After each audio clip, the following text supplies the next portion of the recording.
jam. Oke, ini terakhir adalah praktikum AGD atau analisa gas.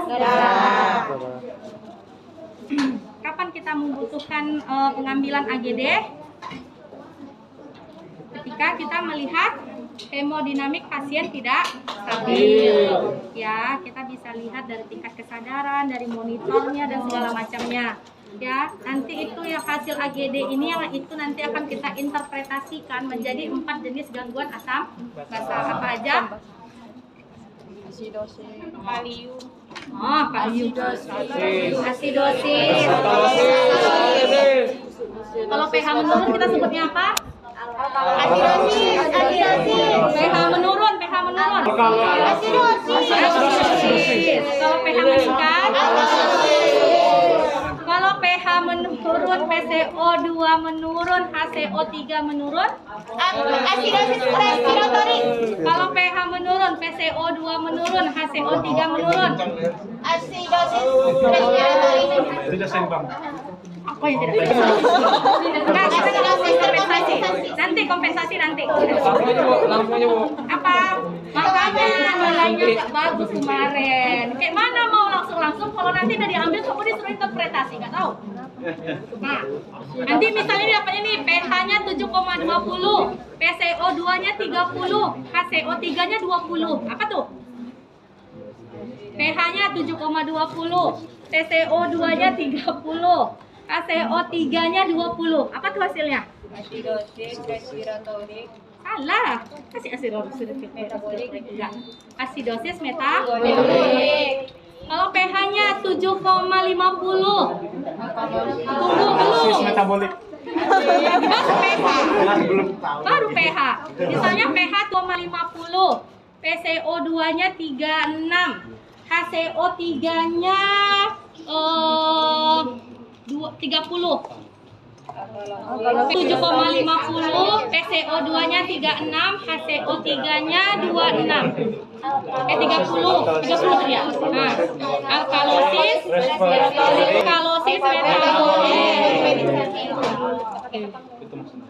Jadi, yang dilihat itu sebenarnya nilai pH. Nilai pH itu tinggal kalian bandingkan sama PCO2 sama HCO3. Prinsipnya kalau respiratorik, nilai pH itu selalu berbanding terbalik dengan nilai PCO2. Nanti tinggal kalian klasifikasikan mau dia respiratorik kah, alkalosis respiratorik dia atau asidosis respiratorik. Tapi kalau yang namanya metabolik, nilai pH itu selalu searah dengan nilai HCO3 min. Ya, itu rumusnya itu harus dihafal. Bukan dihafal sih, dipahami. Oke? AGD analisa gas darah, ya, ada 4 lokasi yang bisa kita lakukan untuk pemeriksaan AGD. Mana aja? Radialis, brachialis, dorsalis pedis, sama femoralis. Ya, di antara 4 posisi untuk pengambilan AGD, radialis itu yang paling dianjurkan utama. Femoralis adalah anjuran paling terakhir jika di antara 3 posisi semua itu nggak ada yang berhasil, akhirnya cuma femoralis. Tempat juga menentukan sudut kita akan melakukan penusukan. Ya, kalau dia radialis sama brachialis atau femoralis atau dorsalis pedis bisa 35 sampai 40. 30 sampai 45 derajat. Ya, tapi kalau femoralis harus 90 derajat. Oke. Udahlah. Oke. Nah, untuk ngambilnya di radialis, sebelum kita ke radialis kita harus melakukan Allen test. Ya. Nah, ada berapa hal yang harus kita perhatikan sebelum ngambil AGD. Kita tentukan lokasi. Setelah kita dapat lokasi, jangan langsung tusuk. Ya, kita pastikan dulu suhu pasiennya itu normal. Kalau suhunya dia tidak normal atau dia misalnya demam, jangan dilakukan pengambilan AGD. Kita kompres dulu pasiennya, karena percuma nggak akan dapat ya. Ya, pembuluh darah vasodilatasi. Oke, baik ya Mas. Ini anggap ya pasiennya itu sadar aja lah ya, karena dia lagi duduk. Karena sebenarnya pas ambil AGD itu pasien-pasien tidak sadar ya, karena susah nanti saya hanya mau melihat alentesnya saja. Saya udah dapat nih, saya mau ngambilnya nih yang radialis ya. Berbeda sama vena, arteri ini kan nggak nampak. Kalau vena kan kita tinggal cari kan. Nah ya, kita tinggal cari yang berwarna ya biru atau hijau ya, dia nampak. Kalau arteri nampak nggak? Coba kalian cari arterinya di mana. Kalian taunya di radialis, cuma nampak nggak di mananya radialis? Nggak nampak kan, makanya dia pakai feeling. Jadi kalau ngambil AGD ini dia main feeling.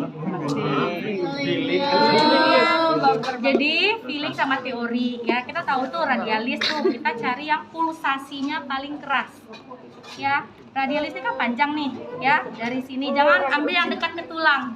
Karena nanti ketika kita masukkan jarum itu beresiko gagal. Jadi ambil yang arahnya ke bawah, kita cari yang pulsasinya paling keras atau denyutan yang paling keras. Ya, kita cari yang paling keras.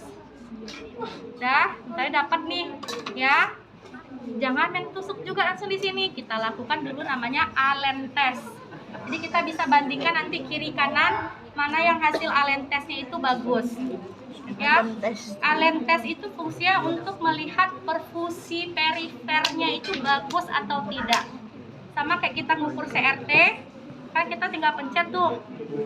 Oh ya, lebih dari 3 detik berarti dia cyanosis. Kalau kurang dari 3 detik berarti dia bagus. Sama dengan Allen test. Kalau misalnya kembali nanti perfusi perifernya tidak bagus atau hasil Allen testnya nanti positif, jangan coba-coba lakukan AGD atau mengambil AGD dari sini. Bisa nekrosis pasiennya. Nah, makanya penting kalau di radialis itu pakai Allen test. Allen test caranya adalah menyuruh pasien untuk mengepalkan tangan sekuat mungkin selama 3 detik. Habis itu kita tahan nanti pulsasi ulnaris sama radialisnya.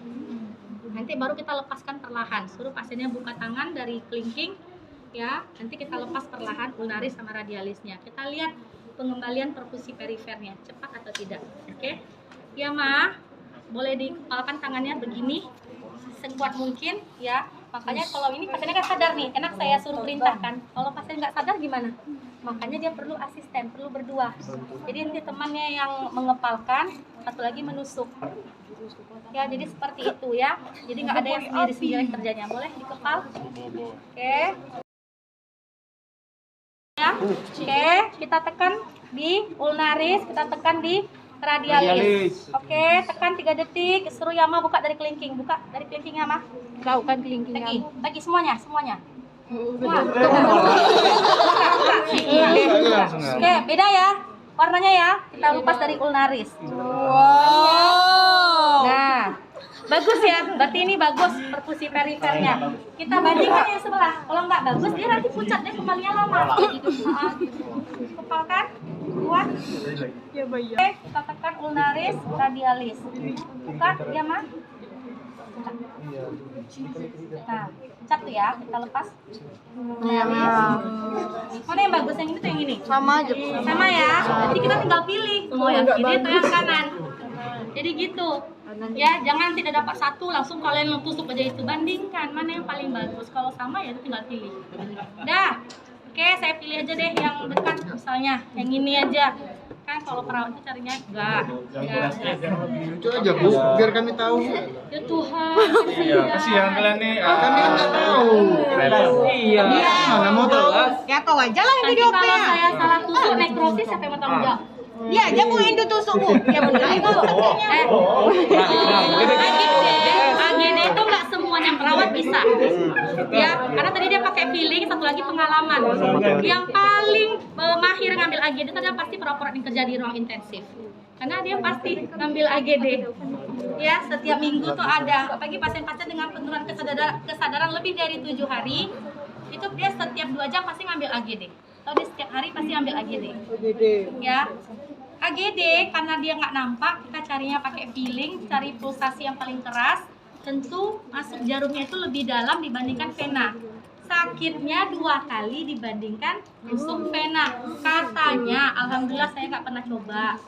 Ya, jangan sampai ya. Jadi sehingga dia lebih sakit. Nah, ya saya anggap seperti itu. sediakan satu lagi. Jadi nanti dia karena dia arteri, darah yang ngucur itu akan lebih banyak dan lebih lama berhentinya dibandingkan vena. Satu lagi untuk memastikan dia benar arteri atau tidak, dari viskositasnya. Ya, darah arteri itu lebih kental dibandingkan darah vena. Ya, arteri itu dia lebih menghitam dibandingkan heparinnya lupa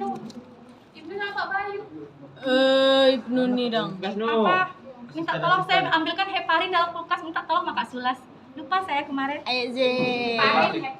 Heparin Faring.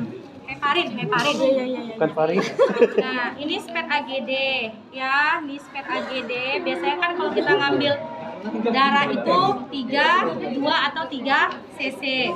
Nah ini kalau kita pakai spet AGD ini udah dilengkapi dengan gabus ya, jadi kalau misalnya kita ngambil itu kita nggak perlu lagi masukkan ke selang edeta ya, kita sudah ngambil kita langsung tusukkan aja ke gabus ya, kita antar ke laboratorium ya, tentunya ini sudah dikasih label nama ya. Nah kalau misalnya nggak ada gabus, kita mau pakai selang egeta kan belum nusuk orang, saya berani pakai gabus, jangan ditiru ya. Kalau misalnya dia ini kita masukkan ke sabuk edeta ya, lalu kita tutup dengan, jadi orang tahu kalau yang hijau itu AGD ya. Kalau misalnya selang edetanya seperti ini, dia bisa ditusuk, kalian nggak payah buka nalnya ya, kalian tinggal buka tutupnya ya, kalian tuh tusuk. Nah iya ya, jadi tergantung, jadi kenali dulu semuanya sebelum kita melakukan tindakan. Oke, karena heparinnya. Nah, karena tadi arteri itu viskositasnya dia dari kekentalannya dia lebih kental, maka kita perlu yang baru pula. Ada yang udah terbuka semalam, Nu. Cepatlah, Nu. Jalan, Nu, biar aja lah, Nu. Di dalam biar aja lah. Biar capek dia. Ya, biar capek dia. Ini namanya heparin. Heparin ini fungsinya adalah untuk mencegah kekentalan darah arteri yang sudah kita ambil. Nggak usah banyak-banyak ya, 1000 mg atau 0,01 ya. Jadi kita masukkan dalam spetnya, lalu kita keluarkan sampai ke nal. Jadi begitu kita tusukkan dia ke arteri, dia darah masuk itu dia tidak menggumpal. Ya, paham ya maksudnya ya? Iya Bu, ya Bu. Oke, nah paham ya. Jadi dia tidak menggumpal. Oke, udah nih, saya udah tentukan dan saya maunya di sini. Oke, saya bersihkan sekali lagi. Udah, saya tarik pulsasinya tadi, cari yang paling keras. Saya nggak suntik beneran ya, Mas. Pucat ya, Mas. Kata dia akan berbeda pulsasinya. Ini agak berkurang dia. Kalau tadi agak kuat pulsasinya. Nah, hilang malahan ini. Saya hidup dia. Norak. Ya, jantung. Oke.